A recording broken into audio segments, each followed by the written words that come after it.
കൊടും ചൂട് വലയ്ക്കുന്നത് മനുഷ്യരെ മാത്രമല്ല മൃഗങ്ങളെയും കൂടിയാണ്. ഒരാഴ്ചയ്ക്കിടെ പാലക്കാട് ചത്തുവീണത് 31 കന്നുകാലികൾ. പാലുൽപാദനത്തിലും വലിയ കുറവാണ് രേഖപ്പെടുത്തുന്നത്. ഉഷ്ണതരംഗം മനുഷ്യരെ മാത്രമല്ല മൃഗങ്ങളെയും പ്രതികൂലമായി ബാധിക്കുന്നു. കനത്ത ചൂട് തുടരുന്ന പാലക്കാട് ജില്ലയിൽ ക്ഷീരവികസന വകുപ്പിന്റെ റിപ്പോർട്ട് പ്രകാരം കഴിഞ്ഞ ഒരാഴ്ചയ്ക്കിടെ ചത്തുവീണത് 31 കന്നുകാലികളാണ്. ചത്തതിൽ ഭൂരിഭാഗവും കറവ പശുക്കളാണ്. പലയിടത്തും കന്നുകാലികൾക്ക് വിവിധ രോഗങ്ങളും റിപ്പോർട്ട് ചെയ്യുന്നുണ്ട്. കന്നുകാലികൾക്ക് സൂര്യാഘാതമേറ്റാൽ തണുത്ത വെള്ളം തുണിയിൽ മുക്കി ശരീരം നന്നായി തുടയ്ക്കണമെന്നും ധാരാളം വെള്ളം നൽകണമെന്നും മൃഗസംരക്ഷണ വകുപ്പ് നിർദ്ദേശിച്ചിട്ടുണ്ട്. തളർച്ച, ഭക്ഷണം കഴിക്കാത്ത അവസ്ഥ, പനി, വായിൽ നിന്ന് നുരയും പതയും വരിക, വായ തുറന്ന ശ്വസനം, പൊള്ളിയ പാടുകൾ എന്നിവയും സൂര്യാഘാതമേൽക്കുന്നതിൻ്റെ ലക്ഷണങ്ങളാണ്. ഇവ ശ്രദ്ധയിൽപ്പെട്ടാൽ ഉടൻ വിദഗ്ധ ചികിത്സ നൽകണമെന്നും കർഷകർക്ക് നിർദ്ദേശമുണ്ട്.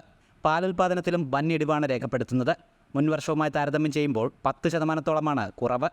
ചൂട് കൂടുന്നതും പച്ചപ്പുല്ല് കുറയുകയും ചെയ്തതാണ് പാൽ കുറയാൻ കാരണമെന്നാണ് വിലയിരുത്തുന്നത്. അമൃത ന്യൂസ്, പാലക്കാട്.